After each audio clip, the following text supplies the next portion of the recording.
नमस्कार दोस्तों, आज बहुत मस्ट इम्पोर्टेंट टॉपिक मैं आपके साथ शेयर कर रहा हूं, जो कि आप देख सकते हैं। ये पहली क्वेश्चन है कि स्वतंत्र भारत के प्रथम कानून मंत्री कौन था। मेरे भाई, जब भारत स्वतंत्र हुआ था तो उस टाइम में प्रथम कानून मंत्री कौन था मेरे भाई, ये क्वेश्चन है। और इसका ऑप्शन दिया हुआ है 4 गो। ये क्वेश्चन जो मेरे भाई आरआरबी कलकत्ता में पूछा गया है टीसी परीक्षा 2006 में। ये सिर्फ रेलवे के लिए ही इम्पोर्टेंट क्वेश्चन नहीं है, ये तमाम एग्जाम के लिए इम्पोर्टेंट है मेरे भाई। देखिए, प्रथम स्वतंत्र भारत का प्रथम कानून मंत्री कौन है मेरे भाई। ए नंबर में ऑप्शन है जवाहरलाल नेहरू।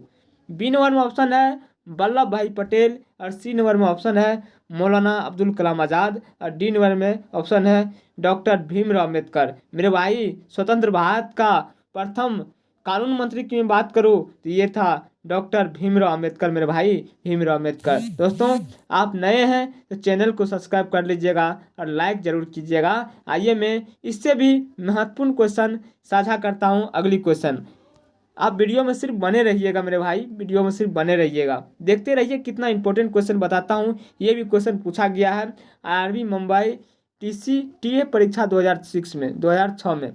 देखिए, यहाँ क्वेश्चन है, सर्वोच्च न्यायालय ने किस मुकदमे में यह बनाए रखा कि प्रस्तावना संविधान का भाग नहीं है। मेरे भाई, सर्वोच्च न्यायालय ने, सुप्रीम कोर्ट ने किस मुकदमे में यह बनाए रखा कि प्रस्तावना संविधान का भाग नहीं है। ऑप्शन ए में दिया हुआ है मेरे भाई बेरुवारी मुकदमा। ऑप्शन बी में दिया हुआ है गोलकनाथ मुकदमा, गोलक यानी कि ऑप्शन सी में दिया हुआ है केशवानंद भारती मुकदमा।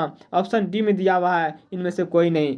मेरे भाई, इसका आंसर हो जाएगा सर्वोच्च न्यायालय ने किस मुकदमे में यह बनाए रखा कि प्रस्तावना संविधान का भाग नहीं है। मेरे भाई, बेरुवारी मुकदमा में यह बात कही गई है प्रस्तावना संविधान का भाग नहीं है, सर्वोच्च न्यायालय का भाग नहीं है मेरे भाई। आइए मैं चलता हूँ, आपके इसका आंसर मेरे भाई ए नंबर हो जाएगा। आप इस चीज़ों को ध्यान में रखिएगा। आता हूँ मैं अगली क्वेश्चन आपके साथ शेयर करता हूँ। अगली क्वेश्चन में शेयर करता हूँ मेरे भाई।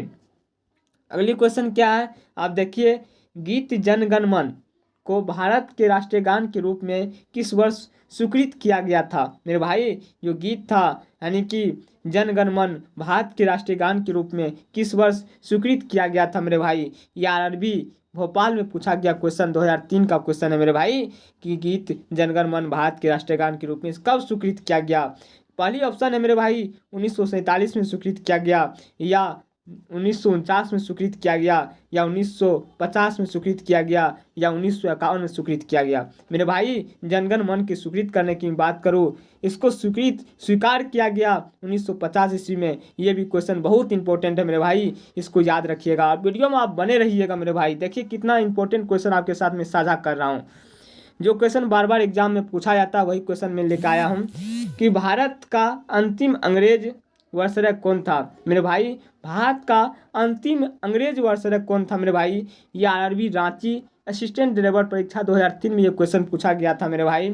इसका पहली ऑप्शन है लॉर्ड कर्जन, दूसरा ऑप्शन है लॉर्ड बावेल, तीसरा ऑप्शन है लॉर्ड माउंटबेटन मेरे भाई, और चौथा ऑप्शन है लॉर्ड इरविन। तो मेरे भाई, इसका आंसर हो जाएगा मेरे भाई, इसका ऑप्शन हो जाएगा लॉर्ड माउंटबेटन। यही अंतिम भारत का अंतिम अंग्रेज वर्षरय था, लॉर्ड माउंटबेटन। इसको आप याद रखिएगा। और इससे भी महत्वपूर्ण क्वेश्चन मैं लेकर रोज आता हूँ मेरे भाई, इसीलिए मैं इस वीडियो में बने रहिएगा और मैं अंत तक, लास्ट तक ये वीडियो को देखिएगा मेरे भाई। देखिए अगली क्वेश्चन क्या है, स्वतंत्रता प्राप्ति के पश्चात भारतीय राष्ट्रीय कांग्रेस का पहली बार विभाजन कब हुआ था। तो स्वतंत्रता प्राप्त हुआ था मेरे भाई, उसके बाद भारतीय राष्ट्रीय कांग्रेस का पहली बार विभाजन कब हुआ था। ये क्वेश्चन भी बहुत एग्जाम में पूछा गया है मेरे भाई। पहली ऑप्शन है मेरे भाई 1959 ईस्वी में, बी नंबर ऑप्शन है मेरे भाई 1956 ईस्वी में, सी नंबर आंसर है मेरे भाई 1971 ईस्वी में, डी नंबर ऑप्शन है मेरे भाई 1973 ईस्वी में।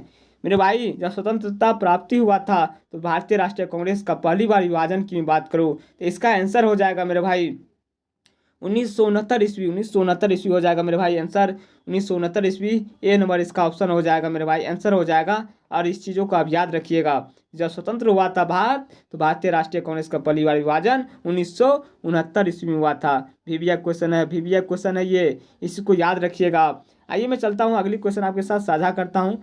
अगली क्वेश्चन साझा करता हूँ। ये क्वेश्चन भी बहुत इंपॉर्टेंट है, देख सकते हैं आरआरबी इलाहाबाद परीक्षा 2008 में ये क्वेश्चन पूछा गया है कि पूना समझौता ने सांप्रदायिक अवार्ड का प्रयोजन विफल कर दिया था और इसने अनुसूचित जाति एवं अनुसूचित जनजाति के लोगों के लिए संसद राज्य विधानसभा सीमाओं से सीटों के आरक्षण का मार्ग प्रशस्त किया था। मेरे भाई इसका आंसर की बात करूँ, पूना समझौता ने सामुदायिक अवार्ड का प्रयोजन विफल कर दिया, यानी कि कथन है, और इसका कारण है कि इसमें अनुसूचित जाति एवं अनुसूचित जनजाति लोगों की संसद और राज्य विधानसभा में सीटों की के आरक्षण के मार्ग का प्रशस्त किया था। इसका मैं बात करूँ मेरे भाई, इसका ए और आर दोनों सही है। आर ए की सही व्याख्या करता है मेरे भाई, या ए और आर दोनों सही है। आर ए की सही व्याख्या नहीं करता है, या ए सही है परंतु आर गलत है, या ए गलत है आर सही है।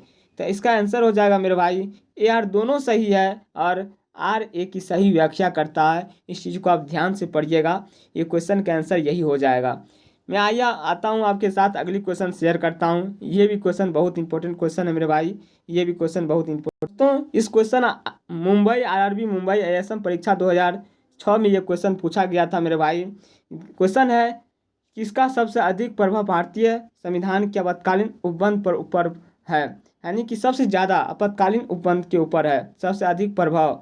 तो मैं बात करूँ मेरे भाई, भारत सरकार अधिनियम 1936, जर्मनी का वाइमर संविधान, उसके बाद संयुक्त राज्य अमेरिका का संविधान या कनाडा का संविधान। दोस्तों इसका आंसर हो जाएगा मेरे भाई बी नंबर, जर्मनी का वाइमर संविधान। इस चीज़ को आप याद रखिएगा, ये भी क्वेश्चन बहुत इंपॉर्टेंट है कि निम्नलिखित में सबसे अधिक प्रभाव भारतीय संविधान के आपातकालीन उपबंध पर ऊपर था, किसका? तो जर्मनी की वाइमर संविधान। ये असम परीक्षा 2006 में पूछा गया क्वेश्चन है, आंसर हो जाएगा बी नंबर। आइए मैं चलता हूँ आपके साथ अगली क्वेश्चन साझा करता हूँ। अगली क्वेश्चन क्या है, अनुपातिक प्रतिनिधित्व ऐसे देश के लिए आवश्यक नहीं है जहाँ DMRC परीक्षा 2005 में ये क्वेश्चन पूछा गया है। अनुपातिक पद्धति ऐसे देश के लिए आवश्यक नहीं है जहाँ आरक्षित निर्वाचन नहीं हो, जहाँ आरक्षित निर्वाचन क्षेत्र नहीं हो, दो पार्टी के सिद्धांत विकसित है, राष्ट्रपति प्रणाली संसदीय प्रणाली का संयोजन है, या इनमें से कोई नहीं। तो दोस्तों मैं बात करूं, इसका आंसर हो जाएगा इनमें से कोई नहीं, और इसका आंसर आप कमेंट बॉक्स में दीजिएगा मेरे भाई। आपसे मैं आग्रह करता हूं इस क्वेश्चन का जवाब आप कमेंट बॉक्स में दीजिएगा कि अनुपातिक प्रतिनिधित्व ऐसे देश के लिए है आवश्यक नहीं है जहाँ ये चारों ऑप्शन पढ़ के आरक्षित, यानी कि आरक्षित निर्वाचन क्षेत्र नहीं है, ये दो पार्टी सिद्धांत विकसित है, राष्ट्रपति प्रणाली संसदीय प्रणाली का संयोजन है। इसका ऑप्शन आप कमेंट बॉक्स में इसका आंसर दीजिएगा, इसमें है इनमें से कोई नहीं। आइए मैं चलता हूं आपके साथ अगली क्वेश्चन साझा करता हूं मेरे भाई, और ये क्वेश्चन देख सकते हैं आप आरआरबी जम्मू और एएसएम परीक्षा 2005 में ये क्वेश्चन पूछा गया है कि निम्नलिखित में से संविधान का कौन सा एकात्मक लक्षण है। निम्नलिखित में से संविधान का कौन सा एकात्मक लक्षण है, यानी कि इसका ऑप्शन है 4, यानी कि राष्ट्रपति किसी भी राज्य का शासन अपने अधिकार में ले सकता है मेरे भाई, और यदि संविधानात्मक मशीनरी ठप पड़ गई हो तो एकल संगठित न्यायपालिका, राष्ट्रीय आपातकालीन घोषणा, या इनमें से सभी। दोस्तों मैं बात करूं इस क्वेश्चन का आंसर की बात करूं, संविधान का कौन सा एकात्मक लक्षण है, तो ये भी राष्ट्रपति किसी भी राज्य के शासन अपने अधिकार में ले सकता है यदि संविधानात्मक मशीनरी ठप पड़ गई हो, ये भी सही है। एकल संगठित न्यायपालिका, ये भी सही है मेरे भाई। राष्ट्रीय आपातकालीन की घोषणा, ये भी सही है मेरे भाई। यही इसका आंसर हो जाएगा डी नंबर। दोस्तों मैं आशा करूँगा ये वीडियो आपको बहुत अच्छा लगा होगा, और आपके लिए जितनी क्वेश्चन में बताया जो रिपीटेड क्वेश्चन था, ये आरआरबी के लिए ही नहीं तमाम एग्जाम के लिए क्वेश्चन ये बहुत इंपॉर्टेंट है। इसलिए मैं आशा करूँगा सभी क्वेश्चन आपको याद हो गया होगा, और मैं ये क्वेश्चन कंफर्म कर लिए होंगे, और मैं चैनल को सब्सक्राइब कर लीजिएगा ज़रूर मेरे भाई, क्योंकि बहुत इंपॉर्टेंट क्वेश्चन मैं आज आपके साथ शेयर किया हूँ। और अन्य दोस्तों तक भी मेरे वीडियो को शेयर कीजिएगा जिससे उसे भी लाभ पहुंच पाए। मेरे भाई मैं अपनी वीडियो को यहीं ख़त्म करता हूं, और एक बात और, मेरे वीडियो को आप अगर अन्य दोस्तों तक शेयर करते हैं तो उसे भी लाभ पहुंचता है, और ये सभी एग्ज़ामों के लिए है, ये कंफ्यूज ना हो। यहाँ आरआरबी एएसएम परीक्षा 2005 लिखा हुआ है, तो एएसएम परीक्षा 2005 में ही क्वेश्चन पूछा जाएगा, यानी 2005 में है तो यही रेलवे के लिए ही है। नहीं, रेलवे के लिए मैं बल्कि रेलवे का इम्पोर्टेंट टॉपिक मैं जस्ट पढ़ाया हूँ, लेकिन ये सभी एग्ज़ाम के लिए जो महत्वपूर्ण इंपॉर्टेंट टॉपिक है मैं आपके साथ शेयर किया हूँ। इसीलिए वीडियो को पूरा देख करके चैनल को सब्सक्राइब जरूर कर लीजिएगा। यहीं पर अपनी वीडियो को ख़त्म करता हूँ। जय हिंद।